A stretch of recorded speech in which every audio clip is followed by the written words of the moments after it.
C'est l'histoire d'un homme qui est avec le Baal Shem Tov, le saint fondateur de la Chassidut. Il traverse les forêts, au bout de quelques jours, il commence à avoir soif, ils n'ont plus d'eau. Il va vers son maître. Maître, comment faire? Nous avons soif, nous n'avons pas d'eau. Le maître lui dit, si tu as vraiment confiance en Dieu, tu verras, Dieu t'enverra de l'eau.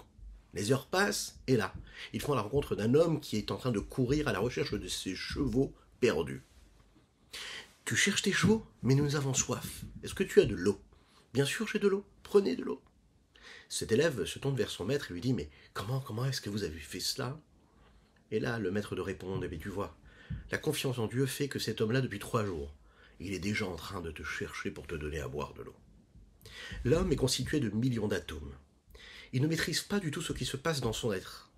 Il y a des millions d'êtres humains qui ont en eux des millions d'atomes, qui sont là, qui produisent un ordre bien établi, la création, les différentes créatures de Dieu. Et pourtant, nous n'en sommes pas conscients. Mais Dieu s'occupe de tout. Boker Tov les Koulam, bonjour à toutes et à tous. Infiniment heureux de vous retrouver en cette magnifique journée que Dieu nous offre sur la terre pour partager ensemble notre Tanya du jour. J'espère que vous allez bien. On va développer ensemble aujourd'hui le chapitre 21 qui correspond au Tanya d'hier, de dimanche, ainsi que de lundi. Et nous étudierons ensemble ce qu'est la particularité de la parole, celle de Dieu, mais aussi celle de l'homme. Juste après ces quelques notes de Nigun, je rappelle que nous étudions aujourd'hui pour la Refoua Shelema de Avraham Nissim Ben Sultana, qu'Hachem lui envoie une guérison totale et complète.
L'importance de la parole et la particularité qu'il y a dans la parole céleste, mais aussi celle de l'homme, de chacune et chacun d'entre nous. Mais il y a une différence.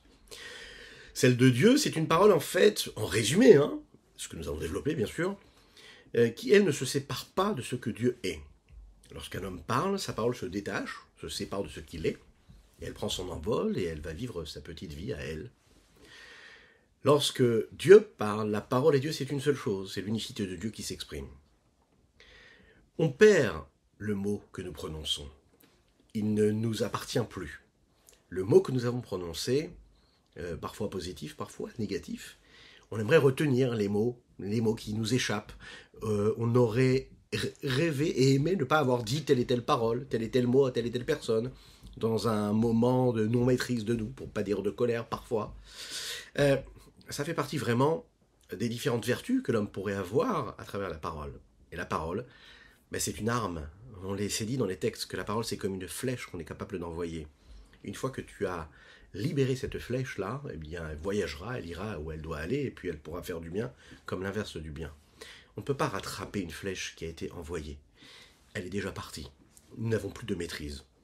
Juste avant que tu prononces le mot, tu maîtrises. Une fois que tu as parlé, ça sort de ta maîtrise.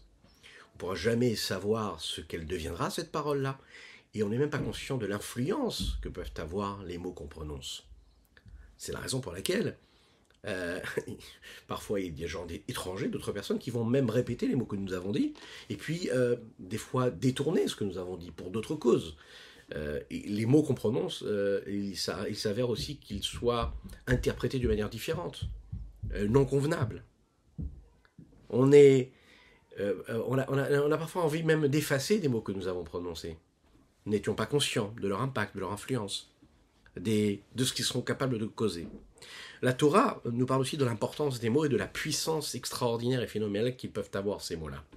Parce qu'un homme, par exemple, fait un vœu, il prononce des mots, eh bien, même s'il ne pensait pas faire un vœu, mais il a prononcé des mots dans lesquels il se promettait quelque chose, eh bien il va devoir demander à Hachem de pardonner ces mots qu'il a prononcés, puisqu'il n'a pas réalisé parfois sa volonté, et la parole qu'il a prononcée, il n'a pas tenu sa parole, c'est la raison pour laquelle nous faisons la Hatarat Nedarim, et aussi, c'est pourquoi un homme peut se retrouver dans une situation où il va devoir demander à des maîtres de lui retirer un vœu qu'il s'était promis. Hein, ça peut être une bonne action qu'on a l'habitude de faire, de prendre sur nous, sans parler d'un autre domaine, qui est la shara, les mauvaises paroles qu'on peut prononcer sur un autre juif. Comme les Chachamim le disent, Chachamim hizaharu bedivrechem. Déjà les sages, on leur disait comme ça, faites attention à vos paroles, à vos mots. Akadosh Baruch Hu, lui, il est en pleine maîtrise, en totale maîtrise de ses mots. Pourquoi est-ce que les mots ne se détachent pas de ce qu'il est lui? Le mot de Dieu, la parole qui crée, c'est aussi la création, c'est la créature. La parole, elle est créatrice. Elle est l'objet, elle est ce qui permet et qui donne la vitalité à chaque élément d'être ce qu'il est. Alors, c'est ce qu'il y a de bien et ce qui manque aussi dans la parole de l'homme, mais ce qui ne se retrouve pas du tout chez la parole de Dieu, dans la parole de Dieu. Les conséquences intrinsèques que l'on peut retrouver, concrètes, c'est que le monde tel qu'il a été créé par la parole de Dieu ne se détache jamais de la vitalité divine. Il est avec nous, il est en nous, il est dans la parole, il est dans l'objet, il est dans la créature. Tout est fait avec une surveillance précise de Dieu et particulière, une volonté précise et particulière.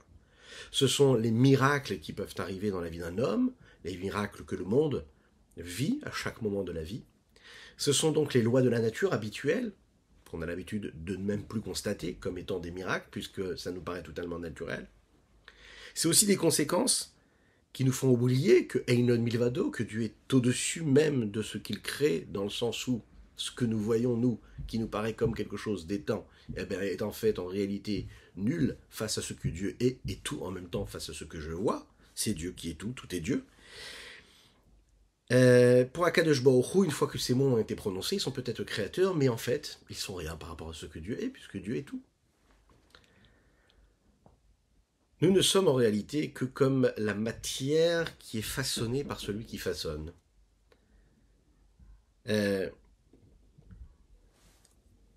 Comme le forgeron, qui va utiliser la matière qui est dans ses mains pour forger quelque chose avec un objet.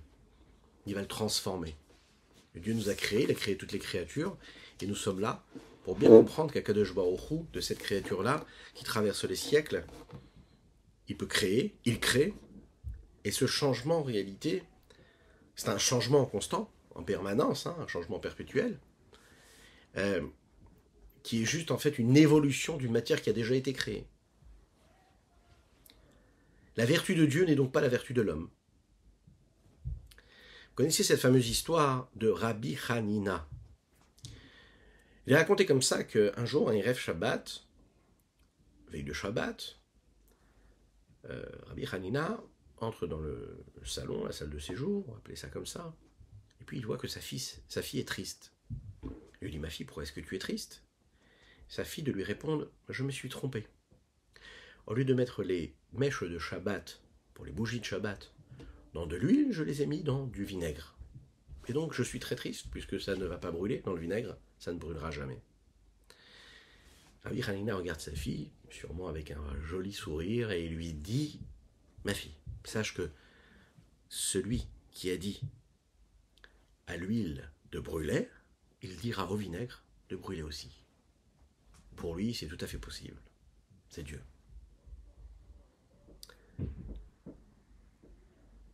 Et vous savez ce qui s'est passé, c'est qu'en fait, le miracle a eu lieu, et les bougies ont tenu avec ce vinaigre-là jusqu'à la fin de Shabbat.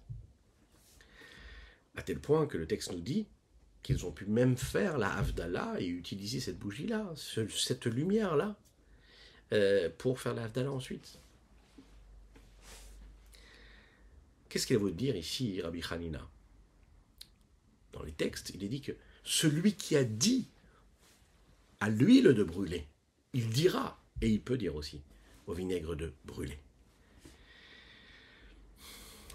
Dans ces mots, il y a l'expression même de ce qui se passe après la création du monde, et après la création de chaque élément de cette nature-là, de Dieu.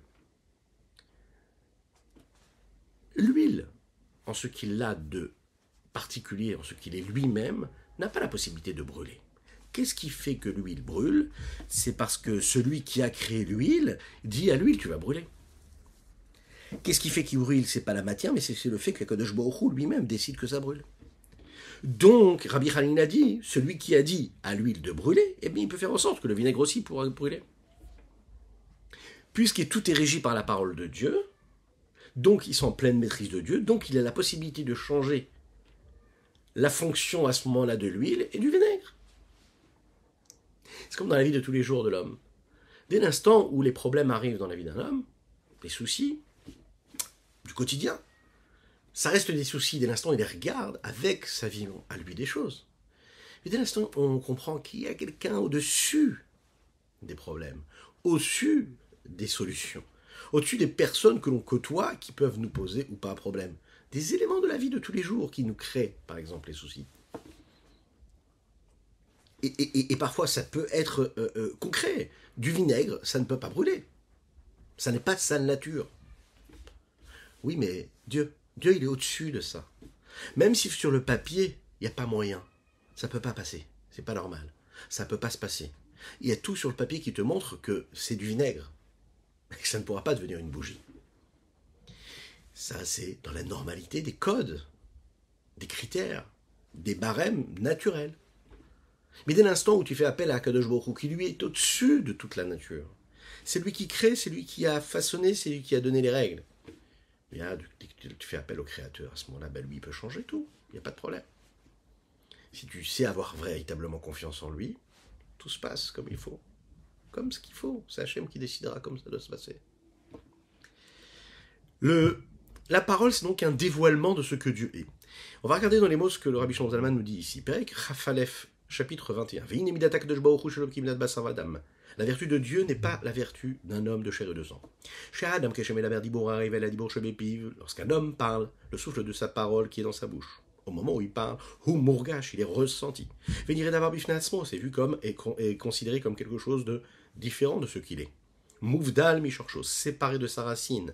Shen Eser Bechinotan Efeshatzma, ce sont les 10 niveaux de l'âme elle-même. Aval HaKadosh Baruch Hu, mais HaKadosh Baruch Hu, Dieu lui-même. Hen Diburo Mouvdal Mimenu Yidbrech Chazve Shalom. Sa parole, elle ne se sépare pas de ce qu'il est. Il n'y a rien d'autre que lui à l'extérieur et séparé de lui. Il n'y a pas un seul endroit, un seul espace qui serait libre de lui. Velachen. C'est la raison pour laquelle la parole de Dieu n'est pas comme notre parole à nous, Chazve Shalom, de dire cela. Comme il dit dans la parenthèse, de la même manière que sa pensée n'est pas comme notre pensée, qui dit que le marchavotay marchavatechem, comme il est écrit, car mes pensées ne sont pas vos pensées. Urtiv, il est dit aussi dans la suite, Ken gavu derachai midarkechem, mes chemins ne sont pas vos chemins aussi également. La question qu'on pourrait se poser. Ok, la parole d'Akadosh Baruch Hu est différente de la nôtre. En quoi? Parce que la parole ne vient pas d'une source extérieure, ou bien ne vient pas d'une source et se sépare de la source, mais elle reste à l'intérieur. Elle reste ce que Dieu est, elle ne se sépare pas de lui. Donc, en fait, la parole de Dieu ressemble un petit peu plus à la pensée que nous avons qu'à notre parole. La pensée, c'est un petit peu ça. Elle reste à l'intérieur de l'homme. Même quand j'ai une pensée qui s'installe en moi et j'ai décidé de faire le tri à travers toutes les pensées qui traversent mon esprit, j'en ai choisi une, et j'approfondis dans cette pensée-là, ça ne veut pas dire que cela sort de moi, ça reste à l'intérieur de moi. Donc, quelque part, on pourrait dire que la parole de Dieu correspond à la pensée de l'homme, puisqu'elle reste à l'intérieur, elle n'est pas exprimée vers l'extérieur. Alors pourquoi est-ce que l'on compare cela à de la parole, du coup? Et pourquoi est-ce qu'on ne pourrait pas dire que Dieu crée avec de la pensée? Pourquoi on ne pourrait pas dire que Dieu crée avec de la pensée au lieu de dire qu'il crée avec de la parole? Puisque la parole ne l'exprime pas, puisqu'elle ne sort pas de lui a priori, puisqu'elle correspond à notre pensée. Parce qu'elle reste à l'intérieur. Pourtant, on voit que le texte nous dit « Va yomer Hashem », mais Dieu il dit « Yehi or », que la lumière soit. Donc Dieu parle, Dieu s'exprime, mais s'il s'exprime, c'est que la parole elle sort. La parole est là pour créer un lien avec autrui, pour créer un contact, une communication, donc elle sort de la personne. On aurait dû dire donc « Vayachashov Hashem Yehi or ». Et Dieu a pensé que la lumière soit, et la lumière fut. On l'a dit, chez Dieu, il y a une particularité. Il y a toujours le plus, il n'y a jamais le moins. Oui, parce que Dieu maîtrise le plus et le moins, il est au-dessus du plus et du moins. Chez l'homme, il y a un moi. Lorsqu'il extériorise, lorsqu'il communique, eh bien il y aura le fait qu'il ne peut plus maîtriser la parole qui vient de sortir de sa bouche. Chez Dieu, nous l'avons dit, ça reste à l'intérieur, donc ça se rapproche plus de la pensée. La réponse, elle est comme ça. La pensée, ça reste quelque chose d'intérieur, et l'autre ne peut pas savoir ce à quoi je pense. L'autre ne sait pas ce à quoi je pense, c'est ce que je suis capable de ressentir, comme une émotion, comme une sensation, comme quelque chose que je ressens à l'intérieur de moi. La parole est là pour extérioriser, pour dévoiler, pour partager avec l'autre ce qui se passe à l'intérieur de mon âme. L'autre devient un associé de ce que je ressens, de ce qui se passe à l'intérieur de moi. Il va s'associer dans ma joie comme dans mes peines. Il va ressentir un lien direct parce que j'ai été capable de communiquer. C'est la raison pour laquelle la communication convenable, c'est la base même des rapports humains. En particulier, mais dans le couple, dans le fait d'être parent, le fait de parler à nos enfants, comme ces enfants qui attendent que leurs parents écoutent ce qu'ils ont à dire. Juste écouter ce qu'ils ont à dire. Tant que les différents protagonistes ne sont pas capables de s'associer l'un à l'autre à travers l'écoute et le partage des paroles qui sont prononcées, eh bien chacun interprète les événements à sa façon. Dès l'instant où il commence à y avoir une communication, alors là, tout se passe bien.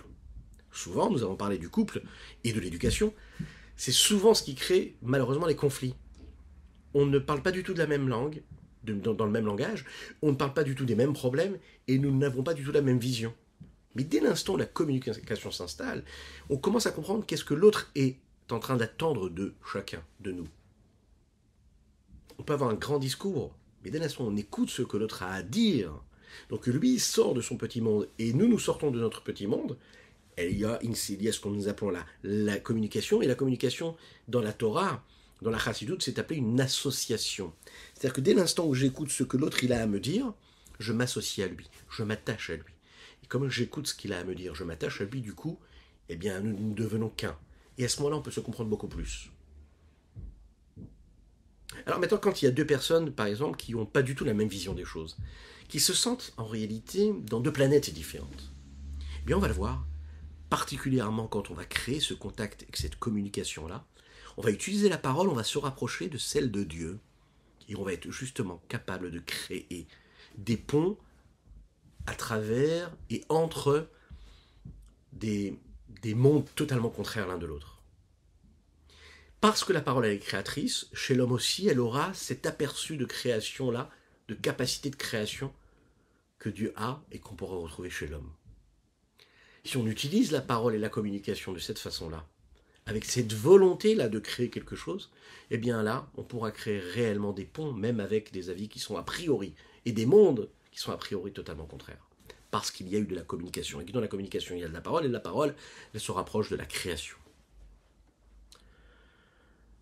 Le problème avec la pensée, c'est que c'est beaucoup plus subtil, plus raffiné. Ça va même beaucoup plus loin, la pensée. Mais la pensée, ça reste de la pensée.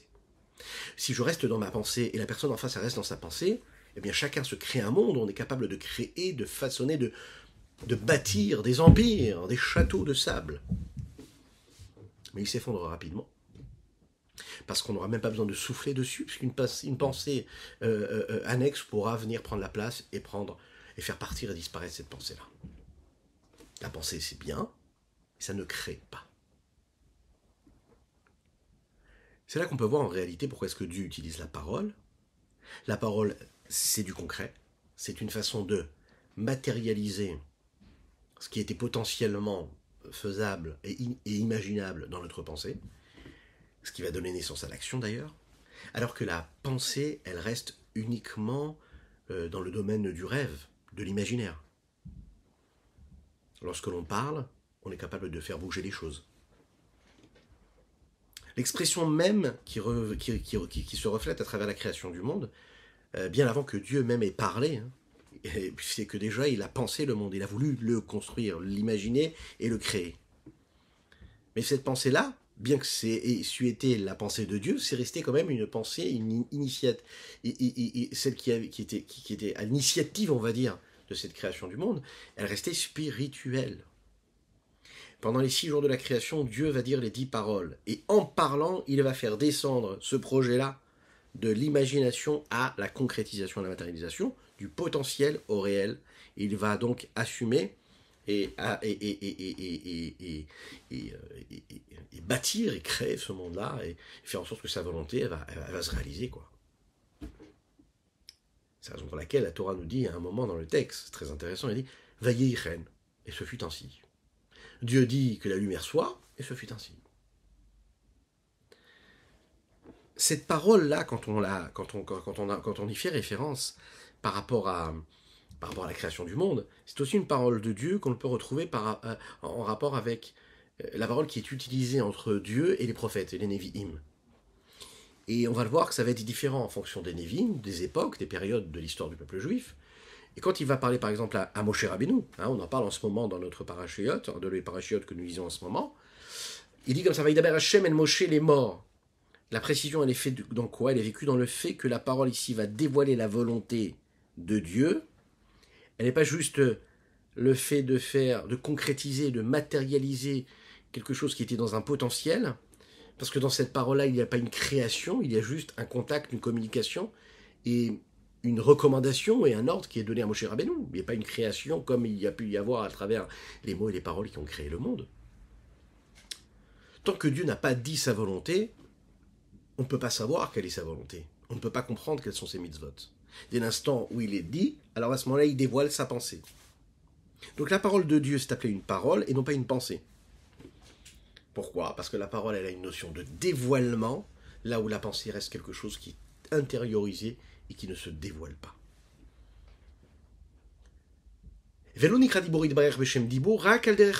Pourquoi est-ce que la parole de Dieu est appelée la parole? C'est juste une métaphore. De la même manière que la parole, chez l'être inférieur, c'est-à-dire chez l'homme, est là pour dévoiler à celui qui écoute ce qui était caché et voilé dans la pensée de l'homme, de celui qui parle. Car les malades, c'est ce qui passe avec l'infini, saint béni soit-il.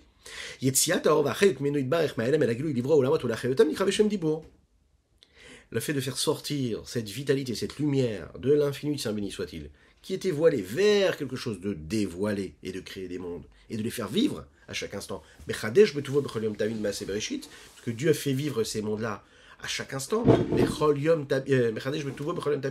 C'est-à-dire, Tamid, vous savez ce que c'est? Tamid, c'est la permanence.